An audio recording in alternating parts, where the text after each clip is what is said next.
Assalamualaikum warahmatullahi wabarakatuh. Hello everyone, welcome to our presentation. We are from Group 406. We will present our project entitled Development of IoT-based Homeschooling Learning Environment Monitoring System with Adaptive Light and Noise Sensor. But before we come to the presentation session, let me introduce our member. My name is Khairunisa. I'm as a moderator. And in this project, I am a designer whose role is to design user interface and experience that are easy, engaging, and customized. My name is Sajala Asolia. In this project, my role is as a system analyst, and I contribute in analyze requirements, design system flows, and ensure solution match user problem. Hello, my name is Doni Zulkarnain. As mobile developer, my contribute build and implement mobile application according to design and system requirement. Misal Jastoudi as backend programmer to build system logic, manage database, and ensure data communication between server and application. Hello, my name is Muhammad Irfan Mustafa as IoT engineer, design, connect, and manage hardware with the system. I think that's enough about the introduction section. Let's come to the next session. It will be the presentation of our project.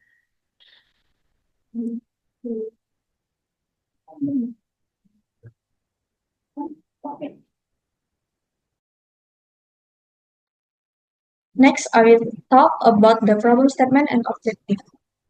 From this project, we have three problem statements. The first one is unsupportive learning environment. Homeschooling requires controlled room conditions such as lighting and noise.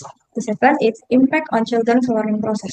An unfavorable environment reduces concentration, increases stress, and hinders motivation to learn. And the third is limited parental supervision. Parents are often unable to fully monitor their children's learning due to their busy schedules.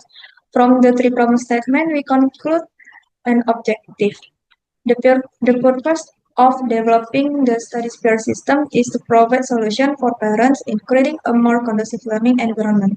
The system utilizes IoT technology to monitor the condition of the child's learning environment, including lighting, noise, and study duration in real time.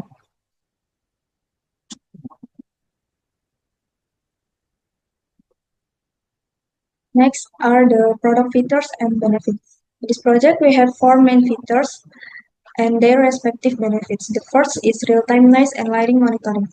Help parents ensure children learn in a calm and bright environment, improving children's comfort and concentration. The second is calculation of study duration. Provides an overview of the time children have spent studying, helping parents organize effective and balanced study time. The third is automatic notification. Alerts parents if the child's study environment is too noisy or if study time has ended, so that quick action can be taken. And the last is camera-based child monitoring. Allows parents to monitor their child's activities in real time to ensure they stay focused and study in a healthy and productive state. All right, this is a study sphere system flowchart that illustrates the overall system workflow. The system begins when users select the study duration. The splits into two main processes running in parallel. The first process is environmental monitoring. The IoT device activates three sensor, noise detection, and light density, and camera recording. Sensor data is processed in the microcontroller, then transmitted to the mobile application. For noise, the system has threshold checking. If it exceeds the limit, there will be an alert notification. The second process is study timer management. The timer runs and display duration in real time. User can pause if needed. When time is up, the system provides a completion notification, and user can choose to continue with a new session or finish. Both our processes are integrated to provide comprehensive learning environment monitoring with flexible time management. In the system, we begin with the ASA power source that is converted into DC current used as adapter. The jack DC current that flows through a jack DC female and is distributed to three main components: lamp, fan, and step-down converter.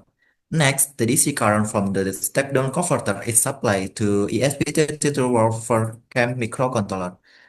This ESP32 is also connected of two sensors, a sound sensor and a light sensor, which are responsive for capturing the environment condition within the room. Okay, in the slide is specification and operation. In this section, we demonstrate a sample use case using a ROM as the environment. Environment data such as light intensity and noise level are detected by the light and sound sensor. These data are then transmitted to ESP32, which requirement a Wi-Fi connection to remain connected to the internet. The ESP32 is also capable of sending control signals, such as determine when the lamp shall be turned on, off via a relay module based on sensor data received. Is the implementation and result when all components have been connected.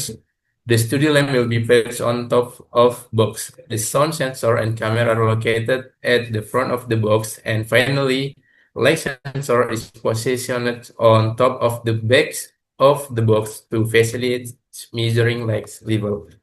Next. Okay, this is for the implementation and results of the mobile applications. On the first page, there is the home page to set the study duration.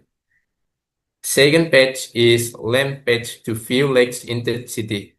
Third page is the noise page to measure noise levels, and the last page is the camera page to monitor the child's learning process. Okay, let's move on to the next point. Here are the things we got through the implementation of the course in this project. In the IoT application development project for learning environment monitoring, we integrated various cores, such as calculus for sensor data analysis and learning comfort levels, as well as role-based artificial intelligence for noise detection and automatic notification. Software maintenance and security are ensured through documentation, testing, and data authentication and encryption. Hardware programming is used to connect sensor in real time, while English language skills support documentation and presentation. This project also includes comprehensive risk management and progress monitoring. Now, let's take a look at this slide. These are some of the documentation activities carried out by the various team during the project progress. Now we come to the last agenda. It is closing. But before we end our presentation, we are as the presentators, especially I'm as the moderator, say sorry if we have mistakes during presenting our project. Thank you guys for listening our presentation. We, the Study Spare team, would like to say goodbye and see you next time. Wassalamualaikum warahmatullahi wabarakatuh.